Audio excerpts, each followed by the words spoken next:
अस्सलाम वालेकुम and welcome to hub of competitive exams. Viewer, आज हम देखेंगे अबाउट ऑपरेशन प्रॉस्पेरिटी गार्डियन। तो लास्ट में हम ये देखेंगे कि क्या यूएस इसमें कामयाब हो सकता है या नहीं हो सकता। तो पहले हम इसको बैकग्राउंड को पढ़ेंगे। US lead coalition against Houthis. तो यूएस जो है उन्होंने एक कोलिशन जमा की है, ममालिक का एक कोलिशन जमा की है और वो हाउदीज के खिलाफ रेड सी में वार के लिए तैयार हो गए हैं। तो सबसे पहले हम यूएस कोलिशन को देखेंगे कि कौन कौन से ममालिक इसके साथ जमा हो गए हैं और बाद में हम हाउदीज को पढ़ेंगे। तो यूएस कोलिशन जो है, यूएस ने क्लेम किया ऑन 21 दिसंबर 2023 कि यूएस के साथ मोर देन 20 कंट्रीज एग्री हो चुके हैं in this war against Houthis. तो ऑफिशियली जो है वो 9 कंट्रीज़ है और इसके साथ यूएस भी है। तो 9 कंट्रीज़ में जो है UK, Canada, France, Italy, Netherlands, Norway, Spain, Bahrain, Denmark और इसके साथ यूएस भी है। तो ये 10 कंट्रीज़ जो है इन्होंने ऑफिशियली ये क्लेम किया है कि हम हाउदीज के खिलाफ रेड सी में वार लड़ेंगे। तो आते हैं अब हाउदीज को पढ़ेंगे कि हाउदीज कौन है। हाउदीज जो है ये हुसैन अल हाउदीज इन 1990 उन्होंने एक फोर्स बनाई थी यमन में। तो ये फोर्स अब इतना स्ट्रांग हो चुका है, ये एक मिलिटेंट फोर्स है, रिबेलियन फोर्स है। कब इसका अपना चीफ ऑफ आर्मी स्टाफ है और अपना गवर्नमेंट है इसका। जिस तरह अफगानिस्तान में तालिबान है और गाज़ा में हमास है, इस तरह यमन में हाउदीज है। तो ये एक मिलिटेंट ग्रुप है, रिबेलियन ग्रुप है, जो कि अब दुनिया जो है, दुनिया को इससे खतरा है।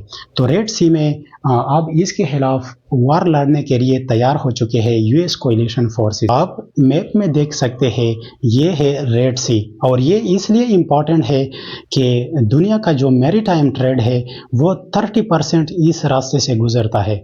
तो ये इंतहाई अहम रास्ता है और इसको हाउदीज ने ब्लॉक किया है। और इसका डिमांड ये है हाउदीज का कि जब तक गाज़ा में जंग बंदी ना हो, इस वक्त तक हम जो है इस रास्ते से शिप्स को गुजारने नहीं देंगे।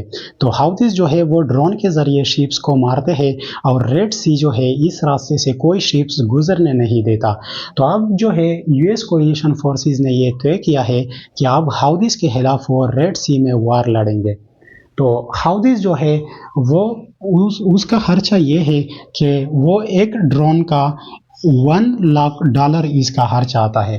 तो एक ड्रोन जब वो किसी शिप को टारगेट करता है एक ड्रोन मिसाइल पर, तो उस पर हाउदीज का 1 लाख का खर्चा आता है और वो खर्चा जो है वो सपोर्ट करता है ईरान, रशिया और टू सम एक्सटेंट चाइना भी इसको सपोर्ट करता है। तो इस तरह $1 लाख पर वो एक ड्रोन जो है वो शिप्स को मारता है और वो शिप जो है वो ख़त्म हो जाता है। और इसको काउंटर करने के लिए अब यूएस ने ये प्लान बनाया है to detect and eradicate missiles which thrown by Houthis. जो हाउदीज मिसाइल थ्रोन करते हैं किसी शिप पर, तो यूएस ने अब ये तय किया है कि हम इसको डिटेक्ट करेंगे और इसको हवा में एरेडिकेट करेंगे, ख़त्म करेंगे। तो इसके लिए यूएस ने जो है प्लान्स बनाए। सबसे पहले यूएस के साथ एक मिसाइल है स्टैंडर्ड मिसाइल 6, ये यूएस के मिसाइल का नाम है। तो अब इसका जो रेंज है वो 370 किलोमीटर है, यानी हवा में 370 किलोमीटर से जब कोई मिसाइल आता है तो ये SM-6 जो है उसको डिटेक्ट कर सकता है और इसको हवा में ख़त्म कर सकता है। लेकिन अब इसमें एक मसला है, यानी इसका जो खर्चा है वो $4 मिलियन है। तो $4 मिलियन जो है ये $40 लाख इससे आते हैं। तो हाउदीज जो है उसका $1 लाख और जो है यूएस का $40 लाख, तो $39 लाख का इजाफी खर्च आएगा। तो आजकल जो है वार वो इकोनॉमिक वार बन चुका है, यानी आपके साथ जितना ज़्यादा इकोनॉमी हो आप उस वक्त तक वार लड़ सकते हैं, लेकिन जब आप इकोनॉमिकली डाउन हो जाते हो तो आप वार करना बंद करोगे। तो इस तरह यूएस ने अभी सोच लिया कि ये $4 मिलियन जो है इसका खर्चा बहुत ज़्यादा है, तो अभी उसने थोड़ा नीचे सोच लिया और इसका जो दूसरा मिसाइल है वो स्टैंडर्ड मिसाइल 2 है। तो स्टैंडर्ड मिसाइल 2 जो है उसका रेंज 185 किलोमीटर है, यानी वो हवा में 185 किलोमीटर तक मिसाइल को डिटेक्ट कर सकता है और इसको ख़त्म कर सकता है। लेकिन इसमें भी यही मसला है कि वो $2.5 मिलियन इस पर खर्चा आता है, यानी $25 लाख जो है उसका खर्चा होता है। तो वो $1 लाख का खर्चा करेगा हाउदीज, और यूएस जो है उसको ख़त्म करने के लिए $25 लाख खर्चा करेगा। तो अभी यूएस ने सोचा कि ये भी बहुत ज़्यादा रकम है और इससे हमारा इकानमी जो है वो बहुत ज़्यादा डाउन हो जाएगा। तो अब यूएस ने फिर से सोचा कि थोड़ा कम पैसे वाला जो मिसाइल है उसको हम अरेंज करें। तो उन्होंने अरेंज किया a world seize fair missile. तो ये एक और मिसाइल है यूएस के साथ। तो इसका जो रेंज है वो 50 किलोमीटर है, यानी वो 50 किलोमीटर तक मिसाइल को डिटेक्ट और एरेडिकेट यानी ख़त्म कर सकता है। लेकिन इसका जो खर्चा है वो $1 मिलियन है। $1 मिलियन जो है उससे $10 लाख आते हैं। तो ये भी खर्चा ज़्यादा है, इसलिए यूएस ने फिर से सोचा कि हम थोड़ा इससे और कम आ जाए। तो इसके लिए यूएस डिस्पेयर बैलेंस, ये यूएस का एक किस्म का जहाज़ है। चारों तरफ वो 4500 missiles at a time fire करते हैं। तो जिस तरफ से भी मिसाइल आता है बाहर से तो उसको डिटेक्ट करता है और ख़त्म करता है। इसका खर्चा कम है, लेकिन इसमें मसला ये है कि वो 1 माइल रेंज तक मिसाइल को डिटेक्ट कर सकता है, यानी 1 माइल से 1.5 किलोमीटर आता है, यानी वो 1.5 किलोमीटर तक मिसाइल को डिटेक्ट कर सकता है और ख़त्म कर सकता है। लेकिन मसला ये है कि ये फासला इंतहाई कम है। अगर मिसाइल इससे थोड़ा गलत गया तो फिर वो मिसाइल इसके ऊपर आ जाएगा और शिप को ख़त्म करेगा, इसलिए ये थोड़ा अनसिक्योर है। लेकिन खर्चा जो है वो कम है, लेकिन इसकी सिक्योरिटी का ख़तरा होता है, थोड़ा अनसिक्योर है। तो इसलिए यूएस अभी इस सोच में है कि हम कौन सा रास्ता अपनाएं, क्योंकि उन्होंने ये कोलिशन भी बनाया है और ये खर्चे को देखकर बहुत ज़्यादा खर्चा इस पर आता है।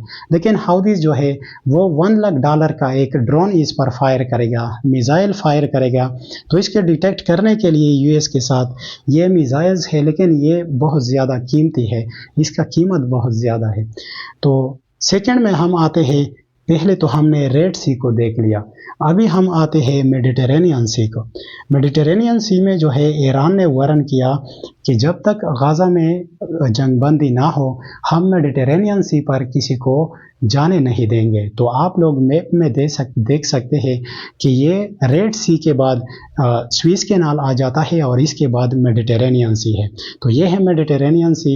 इस पर जो है ईरान ने मना किया है कि इस पर कोई भी शिप नहीं आ सकता। हमने कल एक लेक्चर बनाई है जो कि आप प्लेलिस्ट में भी देख सकते हैं, या इसका लिंक जो है हम डिस्क्रिप्शन में पिन करेंगे, तो आप वो वीडियोस देख लें। 6 मिनट का वीडियो है जो हमने इस पर बनाई है कि ईरान ने वार्न किया है कि हम ब्लॉक करेंगे मेडिटेरेनियन सी और स्ट्रेट ऑफ जिब्राल्टर को।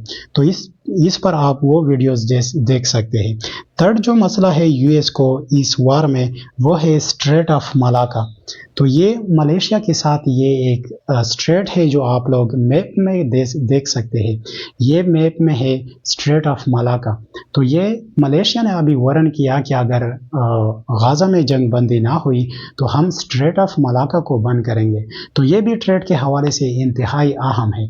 जो पानी के ज़रिए ट्रेड होता है इसके हवाले से जो रेड सी है, जो मेडिटेरेनियन सी है और इस तरह जो स्ट्रेट ऑफ मलाका है, ये तीनों इंतहाई अहमियत के हामिल जगह है। तो इस तरह इन फोर्सेस ने ये मना किया है कि आप लोग इसमें ट्रेड नहीं कर सकते जब तक गाज़ा में जंग बंदी ना हो। तो पहले यूएस जो है वो ऑपरेशन प्रॉस्पेरिटी गार्डियन जो है वो रेड सी के हवाले से कर रहा था, यानी यूएस ने सोचा था कि हम सिर्फ रेड सी में ये करेंगे और हाउदीज को ख़त्म करेंगे। लेकिन अब ये मेडिटेरेनियन सी वाले भी मसला आ गया और इस तरह स्ट्रेट ऑफ मलाका का मसला भी आ गया। तो ये जो है अब वो शशोपंज में है कि हम इस पर हमला करें या ना करें। तो व्यूअर्स आप लोग कमेंट सेक्शन में बताइए कि यूएस जो है खुद एक वर्ल्ड सुपर पावर है, तो वो खुद हाउदीज के खिलाफ वार क्यों नहीं लड़ता। यानी हाउदीज लिमिटेड नंबर में है यमन में, तो अमेरिका खुद इसके खिलाफ क्यों नहीं लड़ता, जो कि इतने ज़्यादा अबाउट 20+ कंट्रीज़ के कोलिशन बनाता है और फिर हाउदीज के खिलाफ जंग लड़ता है। तो कमेंट सेक्शन में अपने राय के इजहार ज़रूर कीजिए। ملتے ہیں نیکسٹ سیشن میں، تب تک کے لیے اجازت دیجیے، والسلام۔